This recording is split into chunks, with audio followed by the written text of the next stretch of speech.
Hay varias localidades ya ocupadas por los israelíes que de hecho están a solo 3 kilómetros en línea recta donde nos encontramos, y esa población desplazada se ha venido aquí a Quneitra. Quneitra es la localidad también, por cierto, de origen de Al-Julani, del nuevo hombre fuerte de Siria. 3 tanques israelíes y 5 blindados de transporte de soldados entraron aquí al paso de media hora de un bombardeo israelí contra este cuartel militar. Después del bombardeo y entraron ahí, no saben qué hicieron ellos y se retiraron luego, pero la gente civil la verdad se sintió muy aterrorizada, ¿no?, por lo que pasó, no sabían lo que está pasando aquí. Estamos tratando de comunicarnos con el nuevo gobierno, pero nada, no sabemos nada al respecto. Ina Finogénova, vamos allá. Vamos con la geopolítica. ¿A qué me invitan? El análisis internacional de Ina Finogénova.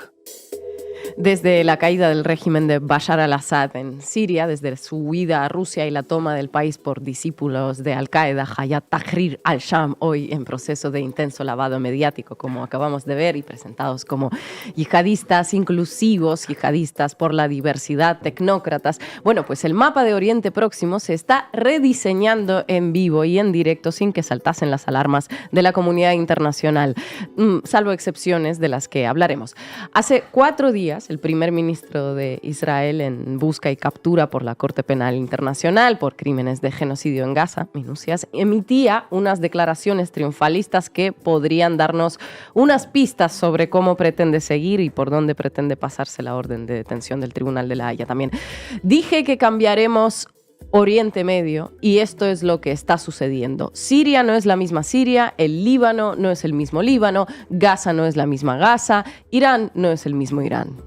Irán, prepárate que no vas a ser el mismo, dice Bibi. De momento, en todo lo demás, la verdad es que tiene razón. Tanto hacer exposiciones públicas con mapas del Gran Israel y de países benditos y malditos, pues empieza a traerle resultados. El sueño colonial expansionista se le está cumpliendo. Gaza, Cisjordania y ahora Siria. Y ahora Siria, como escribió el otro día la agencia AP, las fronteras de Israel se han ido desplazando a lo largo de su historia y las acciones en Siria podrían remodelarlas de nuevo. Las fronteras de Israel se han ido desplazando y seguirán desplazándose como un organismo vivo e independiente del Estado de Israel.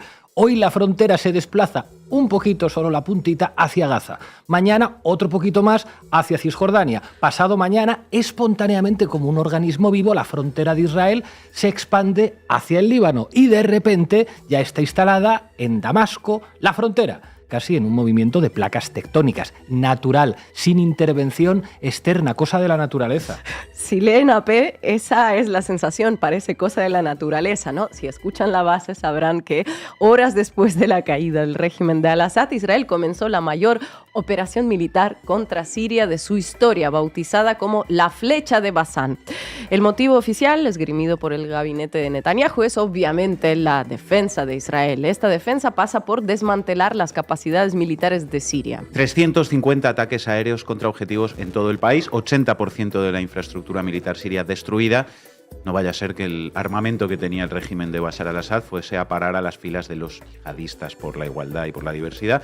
Y, casualidades de la vida, las fronteras de Israel de repente empiezan a moverse otra vez, ahora en dirección a Damasco. Para que se produjese ese nuevo movimiento de placas tectónicas, el ejército de Israel tuvo que invadir por tierra los territorios de Siria, violando el acuerdo de separación con Siria de 1974.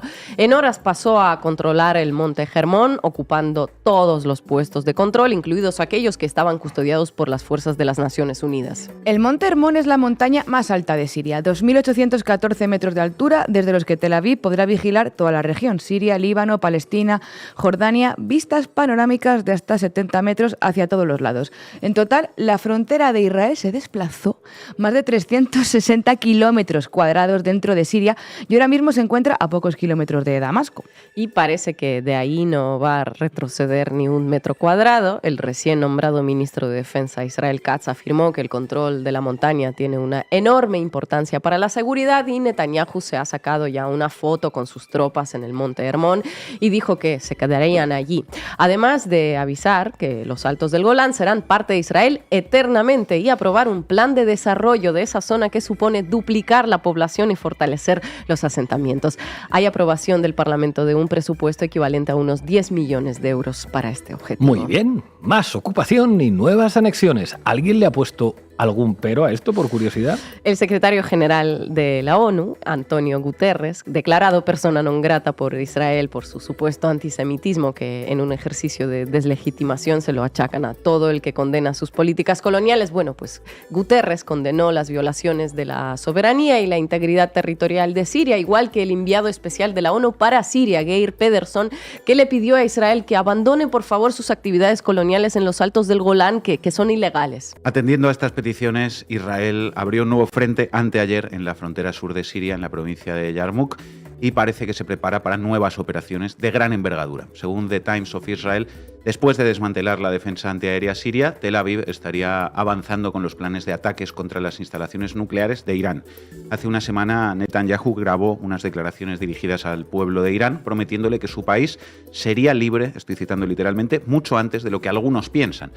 En resumidas cuentas, están muy envalentonados, desplazando sus fronteras, y podríamos decir que al menos tácticamente todo lo que pasó en las últimas semanas en Siria es una gran victoria para Israel. Pues sí, porque fundamentalmente ha alcanzado unos objetivos que ha estado declarando a lo largo de años, abierta y directamente. El camino hacia ese gran Israel parece, al menos de momento, cada vez más despejado. Ahora, ¿qué sigue? Si miramos las declaraciones del ministro de Finanzas israelí Bezalel Smotrich, veremos que los objetivos son múltiples. Según él, tanto Damasco como parte del Líbano son en realidad territorios de ese gran Israel que corresponde recuperar, un léxico similar al de Putin cuando decide ocupar territorios de otros estados. Hace unos días, en una entrevista a Bloomberg, Smotrich dijo que Trump en la Casa Blanca les permitirá tumbar al gobierno iraní, enterrar la creación del Estado palestino y frustrar la reconstrucción de los pueblos libaneses en la frontera con Israel. Todo clarísimo. Smotrich es uno de esos ultras que anda formulando objetivos estratégicos del Estado de Israel. Es el mismo que les ofreció a los palestinos irse a algún otro lugar o asumir el apartheid, que bueno, en este último año tienden a cumplirse también esos objetivos. Así que ojo a sus declaraciones de intenciones. Ahora, los planes de los sionistas en Siria pueden chocar frontalmente con los de los neotomanos. Smotrich considera que Damasco es parte del gran Israel y Erdogan piensa que Alepo es una ciudad turca, que en algún momento de la historia efectivamente formó parte del Imperio Otomano, igual que en media Europa. Vamos. Erdogan efectivamente es otro actor importante en esta Siria post al-Assad. Como saben, HTC, Al-Golán y los muchachos que ahora controlan algunos territorios de ese país son sus proxies, y Turquía ya está acumulando tropas en la frontera con Siria, lo que lleva a algunos a pensar que van a invadir los territorios controlados por los kurdos. Anteayer el diario Wall Street Journal informaba que comandos uniformados turcos y una gran cantidad de piezas de artillería se concentran cerca de la ciudad siria de Kobani, precisamente de mayoría kurda. Y mientras Israel ocupa territorios de Siria, Turquía se prepara para atacar a los kurdos. El nuevo gobierno sirio no dice nada y vuelven a la palestra algunos antiguos planes de gasoductos que atravesarían esa región. ¿Por qué están todos tan empeñados en controlar esa zona? Bueno, pues hay que seguir el rastro del dinero, una vez más. Recordaba Olga Rodríguez en su artículo en El Diario, es el discurso de Netanyahu en la ONU de este año el que habló de rutas entre el Índico y el Mediterráneo por las que Israel transportaría petróleo, gas y otras materias primas. Pero es que a estas ideas de Netanyahu se suma también otra de Erdogan. Turquía ya mencionó también la posibilidad de llevar a cabo un proyecto de gasoducto que le había propuesto Qatar a Siria ya por 2009. Esa ruta conectaría Europa con Turquía y Qatar a través de Arabia Saudí, Jordania y Siria. Lo recuerda Olga Rodríguez también. En aquel momento al-Assad se negó, favoreciendo aparentemente a los intereses rusos. Ahora este impedimento no existe más. El periodista Craig Murray, en una videocolumna, indagó más en los intereses que ya están presentes en la región y reveló que en los territorios de los Altos del Golán, recientemente ocupados por Israel, hay yacimientos importantes de gas que se repartirán entre Washington y Tel Aviv, según él. El derecho a la exploración de una parte de los yacimientos de gas que Israel ya ocupa en esa zona se le otorgó a la compañía Genie Energy, cuenta Craig Mueller, cuyos copropietarios son Lord Rothschild o Rupert Murdoch, entre otros. Y es de esperar que Genie Energy quiera hacerse con más trozos de ese pastel. Un reparto colonial de un país en vivo y en directo en pleno 2024 en sus televisiones, mientras la ocupación es normalizada y presentada como desplazamiento natural de fronteras, es que es tremendo, y una célula de yihadistas en el poder son presentados como revolucionarios libertadores. Todo en vivo y en directo. Bienvenidos y bienvenidas al nuevo orden mundial. Gracias, Ina. Hoy contamos con Daniel Lobato, activista, analista. Daniel, muchísimas gracias por atender a La Base. Buenas tardes, Daniel. Muchas gracias por estar aquí. Se está hablando mucho de varios proyectos de gasoductos, ¿no? Por un lado, Turquía está retomando ese antiguo. Por otro lado, Netanyahu está con sus mapitas presentando desde hace 2 años, ¿no? Todas las posibles rutas que pueden pasar desde Israel hasta Europa. ¿Qué futuro le ves ahora con Siria, pues, tomada, repartida entre esas potencias? ¿Es tan importante Siria en el mercado? ¿Podría ser importante en el mercado global petrolero? ¿Podría ser como un game changer? O sea... Bueno, Siria por sí misma no era, digamos, muy importante en la producción petrolera, en torno a 400.000 barriles, estaba en el puesto 20, yo creo, antes de todo el colapso y de toda la guerra impuesta al Estado sirio, pero sí es importante por su posición geoestratégica, ¿no? Como lo es Palestina, puede no tener unas enormes riquezas, pero la posición geopolítica o geoestratégica o geográfica determina también la riqueza de un territorio, y Siria lo es. Y, por supuesto, estamos en 2024, hace 23 años ya Qatar le ofreció a Bashar al-Assad un proyecto de oleoducto del yacimiento Pars, que comparte con Irán, ambos países, pues un gasoducto para suministrar a Europa.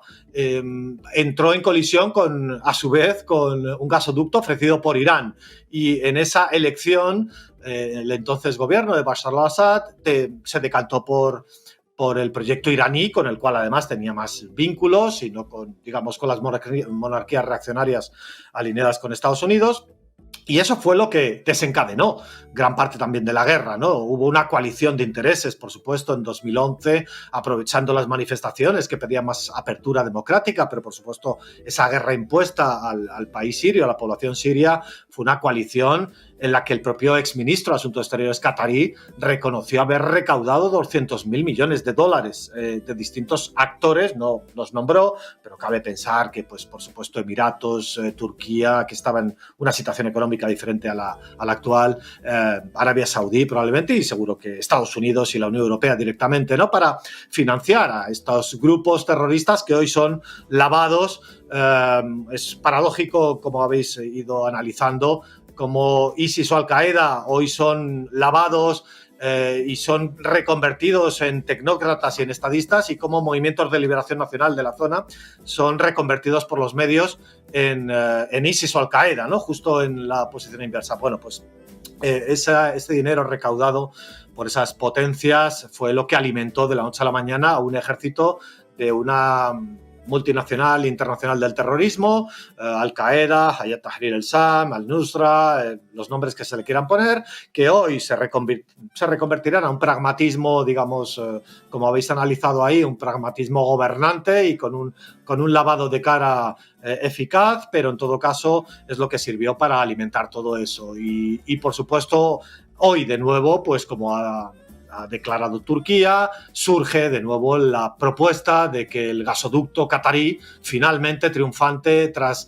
20 años de sádica tortura a la población siria, pues se imponga y finalmente los europeos tengamos nuestras calefacciones en invierno gracias a haber martirizado a países de la zona, ¿no? Y por último, y acabo ya con esto, hay más proyectos, no solo esto. Por supuesto, como bien decías, Netanyahu ya en septiembre de 2023 en la Asamblea General de la ONU se presentó con un mapita de Oriente Medio en el que desaparecía completamente Palestina y trazaba una línea roja proyectando esa ruta de comunicación que tú bien decías en antagonismo con la ruta de la seda china, y por la cual, aparte de todo lo que habéis dicho, como el régimen israelí, como nodo, como proveedor de recursos, servicios, etcétera, también con la construcción alternativa a un nuevo canal de comunicación entre el Mar Rojo y el Mediterráneo que sustituya al vetusto canal de Suez, que ya sabemos que cuando hace mucho aire a veces se queda trancado un barco y AliExpress, Amazon nos tarda más de lo debido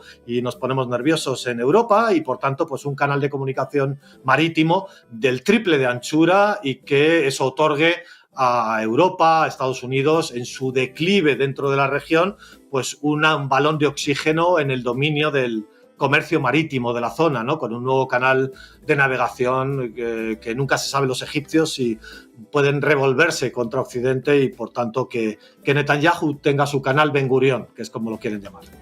Daniel Lobato, muchísimas gracias por atender a Canal Red y a La Base. Hasta pronto. Un placer.